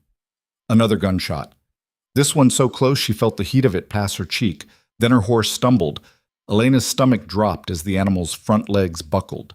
She kicked free of the stirrups and threw herself sideways, hitting the trail hard. Pain exploded through her shoulder. The horse screamed and slid backward, its hooves scrabbling for purchase on the mud-slicked stone. Elena scrambled to her feet, ignoring the pain. The riders were right behind her. She could see their silhouettes against the lightning-bright sky. She ran, not toward the rim, toward the cliff face. There was a crack in the rock, barely visible in the darkness. A fissure wide enough for a person, but too narrow for a horse. Elena squeezed inside just as the first rider reached the spot where she'd fallen. Where'd she go? Must have gone over the edge. Check anyway. Elena pressed herself deeper into the crack, her breath coming in short, panicked gasps. She could hear them dismounting, their boots crunching on gravel. A torch appeared at the entrance to the fissure, casting flickering shadows. Nothing here, just rock. Granger said no survivors. Keep looking. The torch moved away. Elena waited, counting her heartbeats until she was sure they were gone. Then she edged forward and peered out. The riders had moved further down the trail, searching. She could see their torches bobbing in the darkness. She looked up. The canyon rim was right there, maybe 20 feet above her. The cliff face was steep but climbable, handholds and footholds worn into the rock by centuries of water erosion. Elena started climbing. Her injured shoulder screamed with every movement. Her hands were numb from the cold and rain. But she kept going, inch by inch, until finally her fingers closed around the edge of the rim. She hauled herself up and over, collapsing onto wet grass. For a moment she just lay there, gasping, staring up at the storm-dark sky. Then she heard voices. Elena rolled onto her stomach and looked down. The riders were coming back, their torches moving toward the spot where she'd disappeared. If they looked up, they'd see her. She crawled backward on her belly, staying low, until she was far enough from the edge that the darkness swallowed her. Then she stood and started running again. She ran until her legs gave out, until she collapsed in a wash of muddy water and lay there shaking, too exhausted to move. The storm raged around her, lightning split the sky, thunder shook the ground, and somewhere in the darkness, Wade Granger's men were hunting her. Elena closed her eyes and tried to remember which direction she'd come from. Tried to figure out where the ranch was. Tried to think through the fog of exhaustion and pain. But all she could think was that she'd lost everyone. And she was alone. She wasn't alone. Elena realized it when she heard the horse whinnying somewhere to her left, soft and nervous. She lifted her head from the muddy ground, her body screaming in protest, and squinted through the rain. A shape moved in the darkness. Too big to be human, too calm to be wild. A horse, saddled but riderless. She crawled toward it, every movement sending fresh pain through her injured shoulder. The animal backed away at first, skittish from the storm, but Elena made soft clicking sounds until it settled enough for her to grab the reins. It wasn't her horse. This one had a white blaze on its face and different gear. One of Granger's horses. The rider must have gotten thrown or killed. She didn't care whose it was. She needed it. Elena pulled herself up into the saddle using her good arm, biting down hard to keep from crying out. Her shoulder felt like someone had shoved a hot iron through it. Broken, maybe. Dislocated at best. But she couldn't think about that now. She had to find the others. The storm was starting to break. The rain lightened to a drizzle, and patches of sky showed through the clouds. Dawn was coming. Elena could see the faint gray line on the eastern horizon, barely visible but growing. She urged the horse forward, trying to remember which direction Maddox had gone when they split at the fork. Left, deeper into the canyons, but that had been miles back, and she'd been running blind ever since. Think. The maps. She'd studied them for days. The canyon system was like a maze, but there were landmarks, rock formations, creek beds, places where the walls narrowed or opened up. She closed her eyes and pictured the map spread across Maddox's kitchen table, the fork where they'd separated, the switchbacks she'd climbed, and beyond that, a series of ravines that all fed into one larger canyon that ran north to south. If Maddox had gone left, he'd eventually hit that main canyon, and if she could find it, she could follow it back to the ranch. Elena opened her eyes and turned the horse north. The ride took 2 hours, maybe 3. Time felt elastic, stretching and compressing in ways that made no sense. The sun came up, pale and watery behind thinning clouds. The landscape revealed itself in pieces. Red rock, scrub brush, the bones of dead trees bleached white by the sun, and blood. Elena saw it on the rocks. Dark spatters leading down into a narrow passage between the cliffs. She dismounted carefully, her legs barely holding her weight, and followed the trail on foot. The passage opened into a small clearing. 3 horses stood near the far wall, their heads hanging low. 2 bodies lay on the ground. Elena's heart stopped. She ran forward, stumbling over rocks, and dropped to her knees beside the first body. It was one of the Henderson ranch hands, the same one who'd been shot during the chase. His eyes were closed. His chest wasn't moving. The second body was Porter. Elena pressed her fingers to his neck, searching for a pulse. Nothing. She sat back on her heels, her vision blurring. Porter, who'd made jokes about getting too old for this kind of work. Porter, who'd stayed when half the others had left. Porter, who'd said a man stands his ground. He'd stood. And now he was dead. Elena heard movement behind her. She spun around, reaching for a gun she didn't have, and saw Samuel emerge from the shadows. He was limping worse than usual, his leg dragging, but he was alive. "You made it," Samuel said. His voice was rough, exhausted. "Where are the others?" "Don't know. We got separated during the chase. I came back here with Porter and the kid, but Porter, Samuel looked at the bodies, took a bullet to the chest, bled out before I could do anything. The kid was already gone. Elena forced herself to breathe. What about Maddox, Carlos, Ruth? No idea. Haven't seen them since we split up. We have to find them. We have to survive first. Samuel sat down heavily on a rock. I think my leg's broken. Took a fall during the chase. Can't ride worth a damn. Elena looked at him, then at the bodies, then at the horses standing in the clearing. They couldn't stay here. Granger's men would be searching at first light, and this clearing was too exposed. But Samuel couldn't ride, and Elena could barely move her left arm. They were injured, outnumbered, and losing, but they were still breathing. Can you shoot? Elena asked. Samuel nodded. Long as I'm sitting down. Good, because we're not dying here. She helped Samuel onto one of the horses, tying his broken leg to the stirrup so it wouldn't drag. It wasn't pretty, and Samuel cursed through gritted teeth the whole time, but it held. Then she wrapped Porter's body in a saddle blanket. She couldn't bury him, couldn't give him the funeral he deserved, but she wouldn't leave him for the vultures either. They tied the body to the third horse and started moving. The sun climbed higher. The day turned hot and bright, the storm's memory already fading like a bad dream. Elena's shoulder throbbed with every step. Samuel's face had gone gray with pain, but they kept moving, following the main canyon south toward where the ranch should be. Around midday, they heard hoofbeats. Samuel pulled his rifle. Elena reached for the pistol she'd taken from Porter's body. They moved the horses into a cluster of rocks and waited. 4 riders appeared on the trail ahead. Elena's finger tightened on the trigger. Then she saw the lead rider's face. Maddox. She nearly fell off her horse from relief. Maddox saw them and kicked his horse into a gallop. Carlos and Ruth were right behind him. The 4th rider was one of the ranch hands Elena didn't know well, a quiet man named Jack. You're alive, Maddox said when he reached them. He looked at Elena like he couldn't believe she was real. I thought, when you went the other way, I thought they'd killed you. Almost did.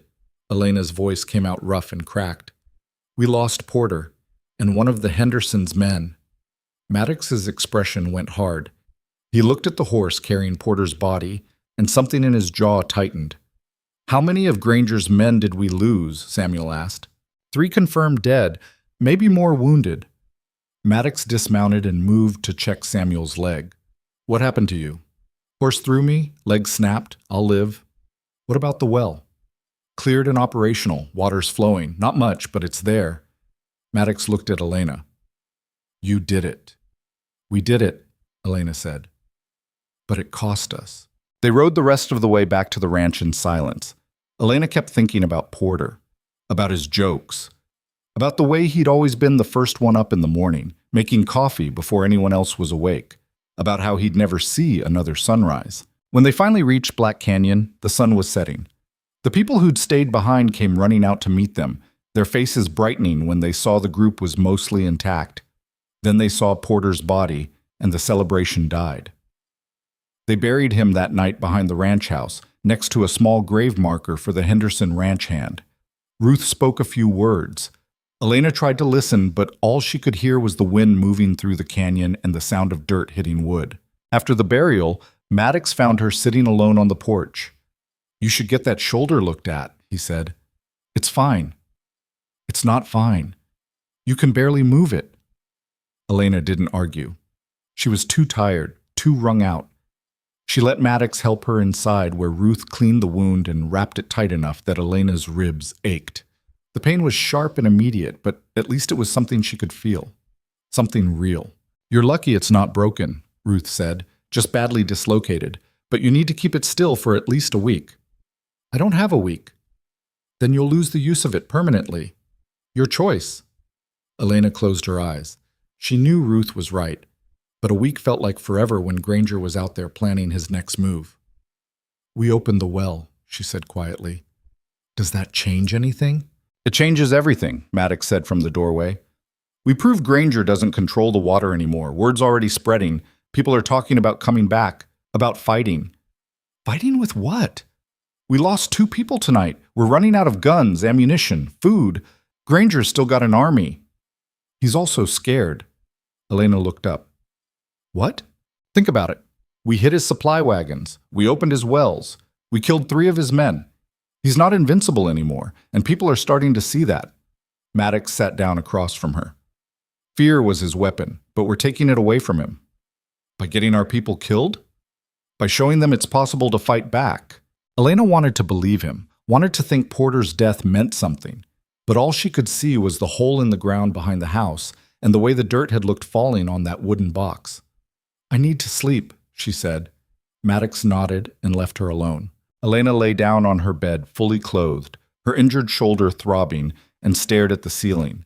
She thought about the well, about the water flowing in darkness deep beneath the canyon floor, about how something as simple as water could be the difference between life and death in this godforsaken country. And she thought about Granger, about the kind of man who would burn people alive to protect his empire, about what it would take to stop him. She fell asleep still thinking about it. The next morning, Elena woke to shouting. She bolted upright, ignoring the spike of pain in her shoulder, and ran outside. A crowd had gathered in the yard. At the center stood a man Elena didn't recognize, his clothes torn and bloody, his face bruised. "They're coming," the man was saying. "Granger's riding here with every gun he's got. Maybe 30 men, maybe more. They left town an hour ago." The crowd erupted, people talking over each other, panic spreading like wildfire. Elena found Maddox.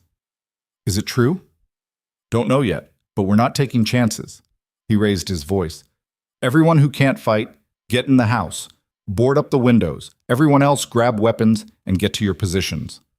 They'd prepared for this, spent weeks building defenses, reinforcing the barn, creating shooting positions behind stone walls and water troughs, stockpiling ammunition and water. But 30 men. Maybe more. Elena did the math in her head. They had maybe 15 people who could hold a gun, less than half Granger's force, and most of them weren't fighters. They were ranchers, farmers, people who'd never been in a real battle. "This is suicide," someone said. "So is running," Maddox shot back. "You want to spend the rest of your life hiding, or do you want to stand here and make Granger bleed for every inch?" The man who'd brought the warning stepped forward. "I didn't ride all the way out here to watch. I'm staying. I'm fighting." "Why?" Ruth asked. "You don't even know us." "Because Granger burned my brother's ranch last month, killed his family, left them to die in the fire." The man's voice cracked. "I got nothing left to lose. Might as well lose it doing something that matters." One by one, the others nodded. Not because they wanted to fight, because they didn't have any other choice. They spent the next hour preparing. Elena helped load rifles despite her injured shoulder, passed out ammunition, made sure everyone had water. The work kept her hands busy, kept her mind from spinning out into panic. Then Carlos, who was keeping watch on the canyon rim, came running down. "They're here!" Elena's heart slammed into her throat. She ran to the fence line and looked out across the valley. A dust cloud was rising in the distance. Not small, not a few riders, an army moving across the land like a swarm of locusts. Wade Granger was coming to finish what he'd started. Maddox appeared beside her. "Get inside." "No." "Elena, I'm not hiding. Not this time." He looked at her, really looked at her. Then he handed her a rifle. "Stay low. Don't waste shots. And if things go bad, you run. Understand?" "If things go bad, there won't be anywhere to run." "Then we make sure things don't go bad." The riders came into view. Elena counted them. 32. All armed. All riding in formation like they'd done this before. At the front rode Wade Granger himself, straight-backed and confident, wearing a long coat that flapped in the wind like a flag. They stopped 100 yards from the ranch. Granger dismounted slowly and walked forward alone. He stopped at the fence line, close enough that Elena could see his face clearly, close enough to shoot if she wanted. "Maddox," Granger called out. "Let's talk like reasonable men." "We're past talking," Maddox shouted back. "Are we? Because from where I'm standing, you're surrounded, outgunned, outnumbered. You've got women and children hiding in that house, and you know what happens if we start shooting." "Then don't start shooting." Granger smiled. "I'm giving you one last chance. Surrender now. Hand over the people responsible for killing my men, and I'll let everyone else walk away." "How generous." "I'm serious. You want to die for this piece of dirt? Fine. But don't take these innocent people with you." Elena saw movement in the crowd behind Granger, one of his men shifting in his saddle, another checking his rifle. They were getting ready. "What do you say, Maddox?" Granger called. "You willing to let everyone here die because you're too proud to admit you lost?" Maddox didn't answer right away. Elena could see him thinking, weighing options. He was trying to figure out if there was any way this ended without bloodshed. There wasn't.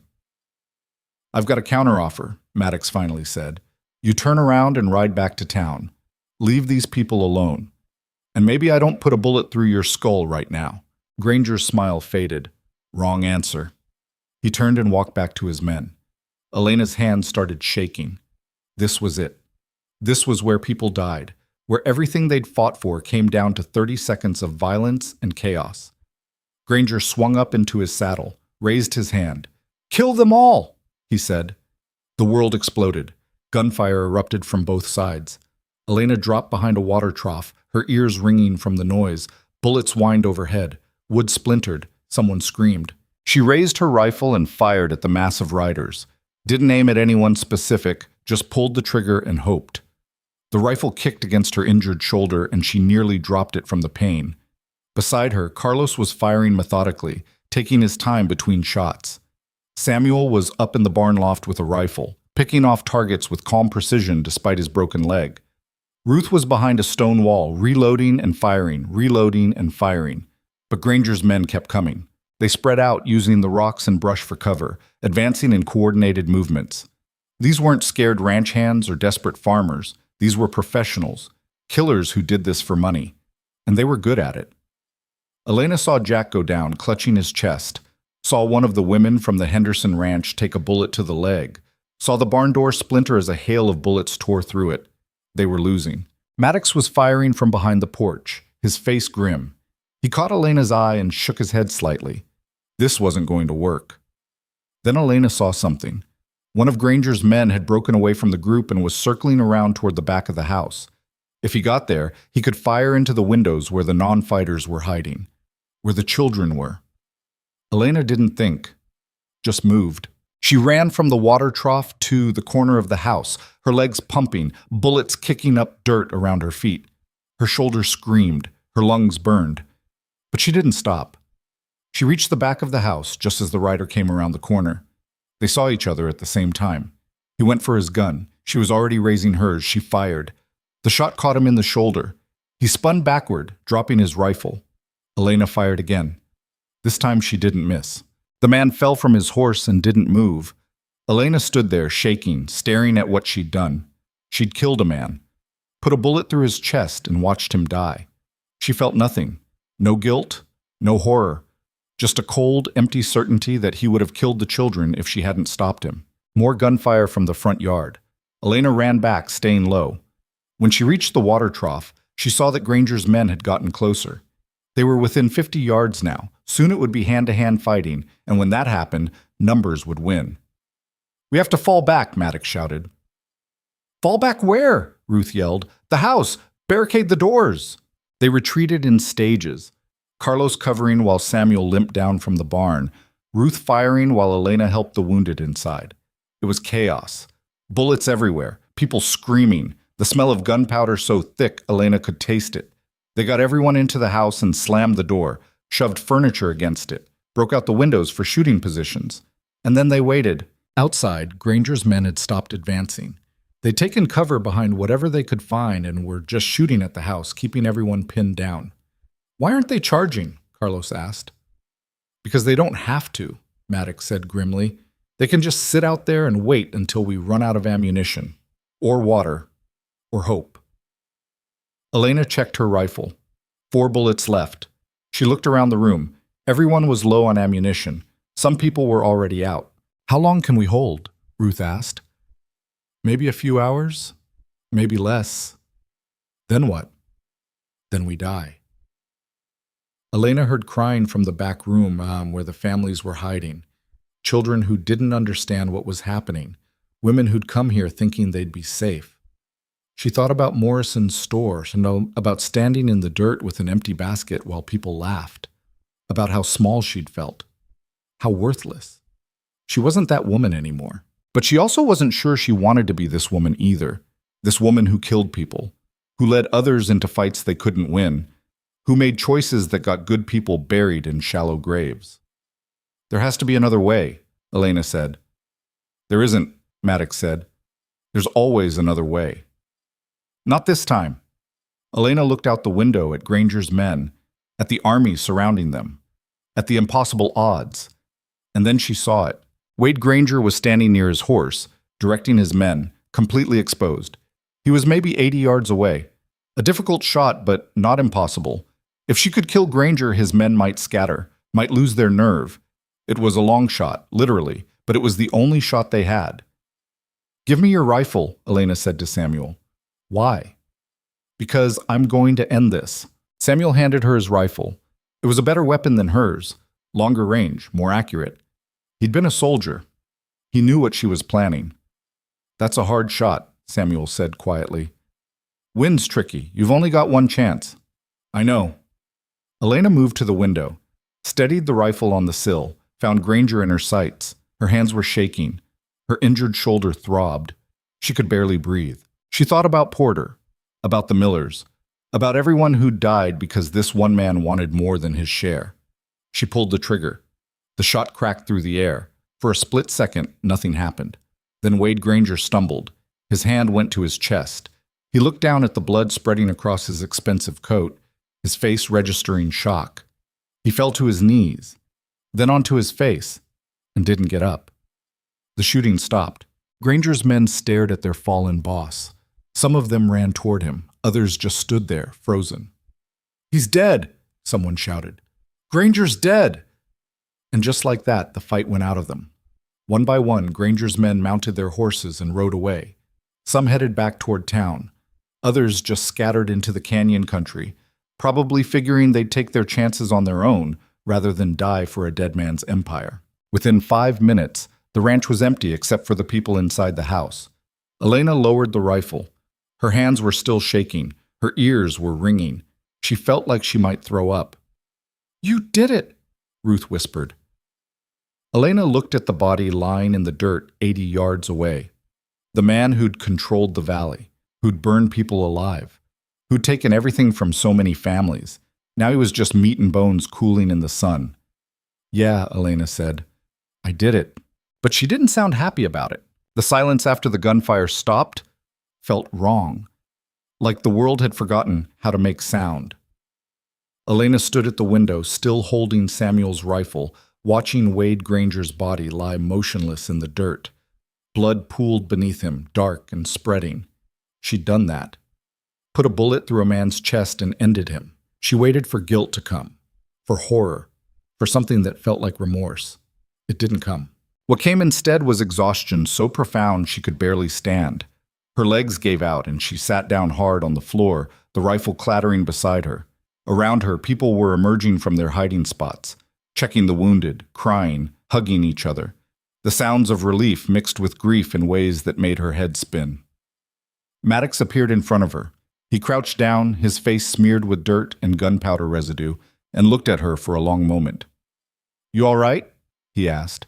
Elena laughed. It came out harsh and broken. No, I don't think I am. You just saved everyone in this house. I just killed a man. You killed the right man.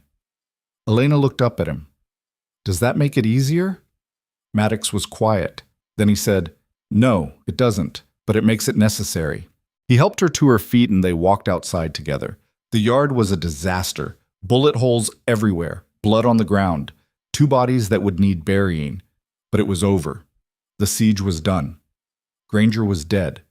And somehow, impossibly, they'd won. Carlos was checking Granger's body when they walked over. He looked up and shook his head. He's gone.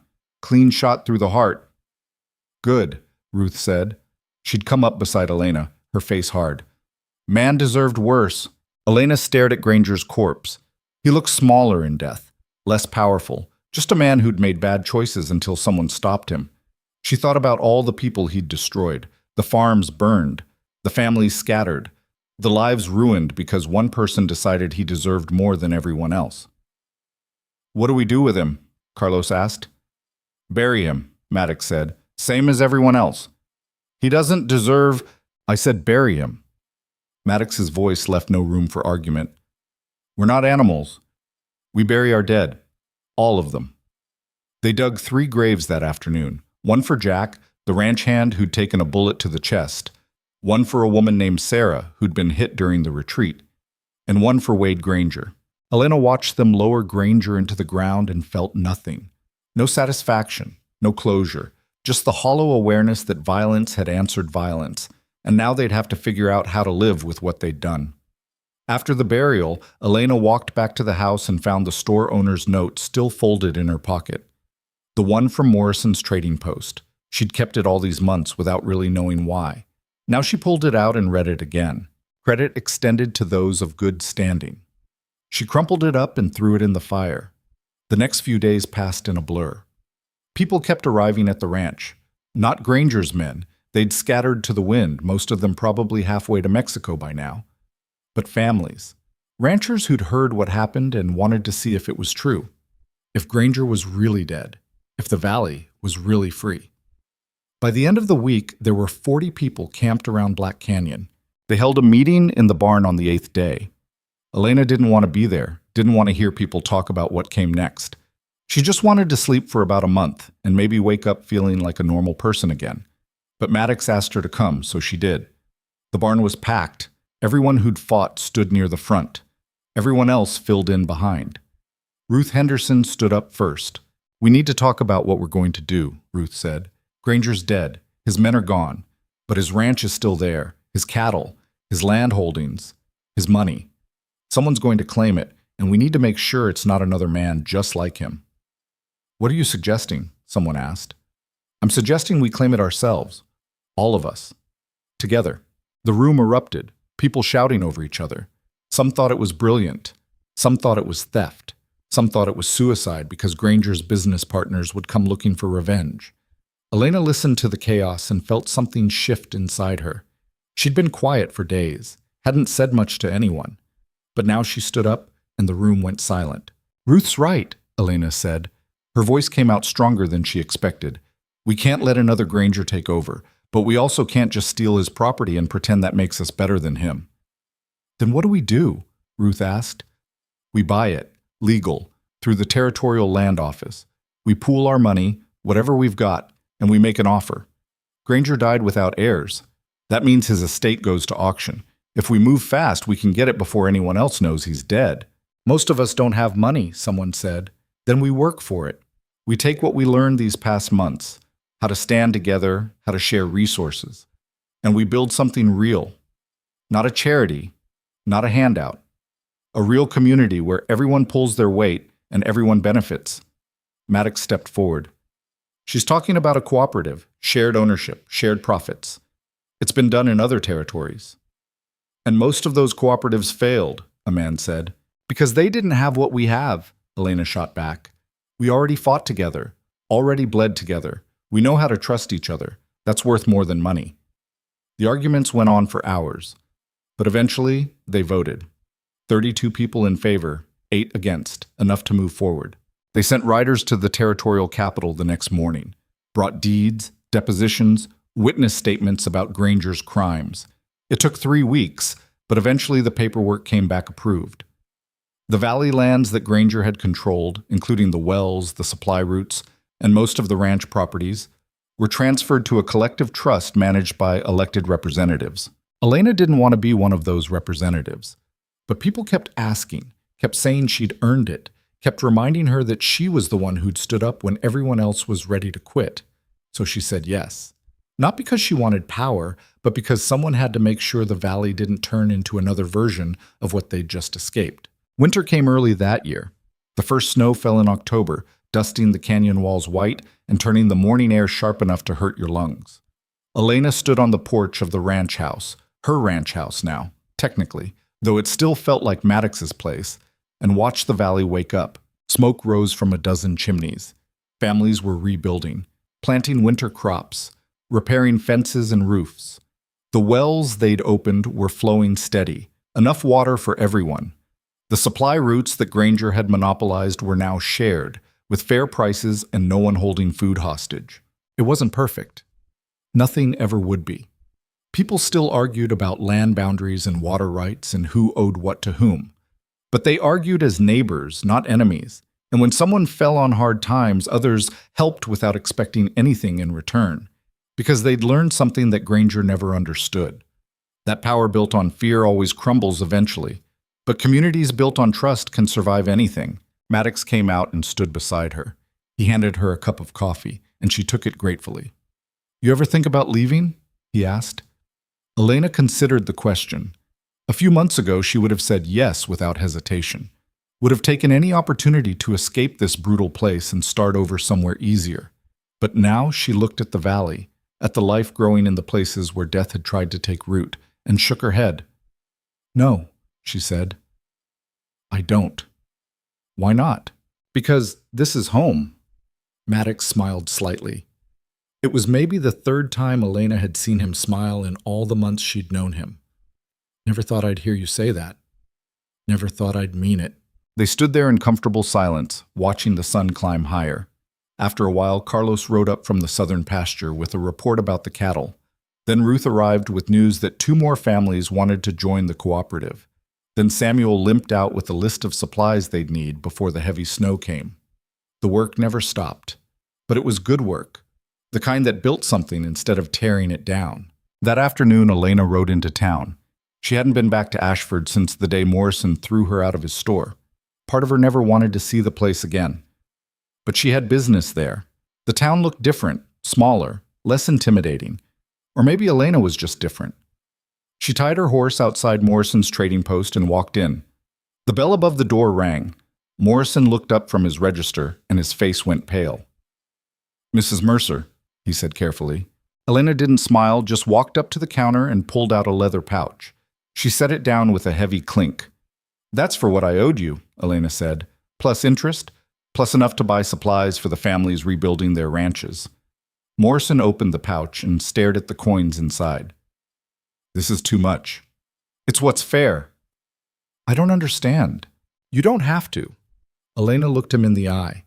"But here's what's going to happen. You're going to extend credit to anyone from the valley who needs it. Fair terms. Fair prices. No more charging triple because people are desperate. You do that, and we'll keep doing business here. You don't, and we'll build our own supply route, and you can watch this town dry up." Morrison's jaw worked. Elena could see him calculating, weighing his pride against his profits. "That's blackmail," he said finally. "No, that's business. Same kind you've been doing for years. Just pointed the other direction." Morrison looked at her for a long time. Then he nodded slowly. "All right, fair terms, fair prices." "Good." Elena turned to leave, then stopped. "And Morrison, if I ever hear about you humiliating another desperate person in this store, I'll make sure everyone knows how you stayed quiet while Granger burned people alive. Your choice." She walked out before he could respond. Standing on the sidewalk where she'd once held an empty basket while people laughed, Elena realized something. She wasn't the same woman who'd begged for scraps.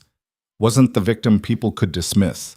She'd become someone who fought back, someone who made men like Morrison nervous. She wasn't sure if that made her stronger or just harder. Maybe there wasn't a difference. Christmas came quietly that year. No big celebrations, no fancy presents, just families gathering around fires and sharing what they had. Someone played a fiddle. Someone else sang songs that were older than the territory itself. Children ran between the houses, laughing and throwing snowballs. Elena cooked dinner for 20 people in the ranch house. Venison from a deer Carlos had shot, potatoes and carrots from the garden, bread Ruth had baked. It wasn't fancy, but it was real. It was theirs. After dinner, Maddox found her sitting alone on the porch again. Seemed like she spent half her life out here now, watching the valley. "You did good," he said, sitting down beside her. "We did good," Elena corrected. "This wasn't me, it was all of us. You were the one who stood up when everyone else wanted to run. You stood up first." "Yeah," Maddox said. "But you're the one they follow now, you know that, right?" Elena did know. She'd seen it in the way people looked at her, asked her opinion, waited for her decisions. She'd become a leader without meaning to, just by refusing to stay down when the world tried to break her. "Does it ever get easier?" she asked, "making choices that might get people killed?" No. Maddox's voice was quiet. It gets necessary, but it never gets easy. Porter's still dead, and Jack and Sarah and the Millers, all those people died because of choices we made. They died because Granger was a monster. We just ended him before he could kill anyone else. Elena wanted to believe that, wanted to think the deaths meant something, but she'd learned over the past months that meaning was something you had to create yourself. The universe didn't hand it to you wrapped up nice. I miss who I was before, Elena said quietly. Before all this. When the worst thing I'd done was fail to save my husband's farm. I was weaker then, more scared, but I was also softer, kinder. You're still kind. Am I? I killed a man, Maddox, shot him through the heart and watched him die. And I didn't feel bad about it. Feeling bad doesn't make you kind. What you do after makes you kind. Maddox looked at her. You could have taken Granger's empire for yourself. Could have become exactly what he was. But you didn't. You gave it back to the people. That's kindness. Elena thought about that. About the difference between soft kindness and hard kindness. About how sometimes being kind meant being strong enough to do terrible things so other people didn't have to. She didn't know if she liked the person she'd become, but she knew that person was necessary, and maybe that was enough. Spring came slowly to the valley. The snow melted in patches, revealing brown grass that would turn green again given time. The wells kept flowing. The cattle survived the winter. New families arrived, hearing stories about the cooperative and wanting to be part of something bigger than themselves. Elena spent most of her time mediating disputes, organizing work crews, making sure everyone had what they needed. It was exhausting work, endless work, but it was also the most important thing she'd ever done. One morning in March, she was in the barn checking inventory when a rider came tearing up the trail. Elena recognized him as one of the Henderson sons, a boy maybe 6. "Miss Elena," he shouted, "you have to come quick." Elena's heart jumped. What happened? It's Morrison. He's at our ranch. Says he needs to talk to you urgent. Elena grabbed her coat and followed the boy out. They rode hard to the Henderson place, and sure enough, Tom Morrison was standing in the yard looking uncomfortable. Ruth was there too, her arms crossed, watching him like a hawk. "What do you want?" Elena asked, dismounting. Morrison twisted his hat in his hands. "There's a man in town. Says he's Granger's business partner. Says he's here to collect on debts and take over the ranch properties." Elena's blood went cold. "What?" "Name's Frederick Walsh. He's got papers, legal documents showing he co-owned most of Granger's holdings. Says everything belongs to him now." "That's impossible. We bought those properties legally." "He says Granger didn't have the right to sell what wasn't fully his. Says half of everything belonged to Walsh, and he wants it back." Elena looked at Ruth. Ruth looked back, her face grim. "If he's got legitimate papers," Ruth said slowly, "we might not have a legal leg to stand on." "Then we fight him in court," Elena said. "With what money? Walsh is rich. He'll drag this out for years, bleed us dry with legal fees." Elena wanted to scream. They'd fought so hard, sacrificed so much, and now some business partner they'd never heard of was going to take it all away with paperwork and lawyers. "Where is he?" Elena asked Morrison. "The hotel. He's waiting to meet with whoever's in charge here." Elena looked at Ruth. "Guess that's me." They rode into town together, Elena and Ruth and Maddox. Walsh was easy to spot. He was standing outside the hotel, a tall man in an expensive suit with slicked back hair and the kind of face that had never known hardship. "Mrs. Mercer, I presume," Walsh said when they approached. "I've heard quite a bit about you." "Mr. Walsh." Elena dismounted. "I understand you think you own property in this valley." "I don't think. I know." Walsh pulled papers from his coat. "These documents show clear ownership of 60% of Wade Granger's holdings. He was my partner. When he died, his share transferred to me. It's all legal and proper." Elena looked at the papers. Her heart sank. They looked legitimate, notarized, dated years before Granger's death. "So what do you want?" she asked. "What's mine? The land, the cattle, the water rights. Everything Granger built, I now own half of. And since he's dead, I'd say I own all of it. That land was bought by the people of this valley, from a man who didn't have the authority to sell it." Walsh smiled. It was the same kind of smile Granger used to have, cold and calculating. I'm sorry, Mrs. Mercer, but the law is on my side. Elena felt everything she'd built starting to crumble. All those families who'd trusted her, all that work, all those deaths, for nothing. However, Walsh continued, I'm a reasonable man. I'm willing to make a deal. What kind of deal? I'll sell you the properties, proper legal sale this time, for triple what you paid Granger's estate. Elena's jaw dropped. Triple? We can't afford that. Then I'll simply evict everyone and run the operations myself. Your choice. He was going to do it. Elena could see it in his eyes. He was going to take everything, and there was nothing she could do to stop him because the law was on his side. But then Ruth stepped forward. You've got papers, Ruth said. That's nice. We've got witnesses. Walsh frowned. Witnesses to what? To Granger's crimes. Murder. Arson. Extortion. He burned people alive, Mr. Walsh. Killed families. Destroyed property. And you were his partner. Ruth smiled. Which means you were either complicit in those crimes or negligent in preventing them. Either way, you're liable. Walsh's face went pale. That's ridiculous. I had nothing to do with, you were his business partner. You owned 60% of his operations. You're telling me you didn't know what he was doing. Ruth looked at Elena. We've got depositions, witness statements, physical evidence, enough to bring criminal charges. Elena caught on. And if you were convicted, all your holdings would be forfeit to the territory. You're bluffing, Walsh said. Try us, Ruth said flatly. For a long moment, nobody moved. Walsh looked at them, trying to figure out if they were serious. Elena kept her face blank, praying he couldn't see her heart hammering in her chest. Finally, Walsh folded. I want my initial investment back, he said. Whatever Granger paid me when we started the partnership, plus 10% interest. You pay that, I'll sign over the deeds clean. Elena did the math in her head. It was still a lot of money, but it was manageable, especially if everyone in the cooperative pooled resources. Deal, she said. They signed the papers 3 days later.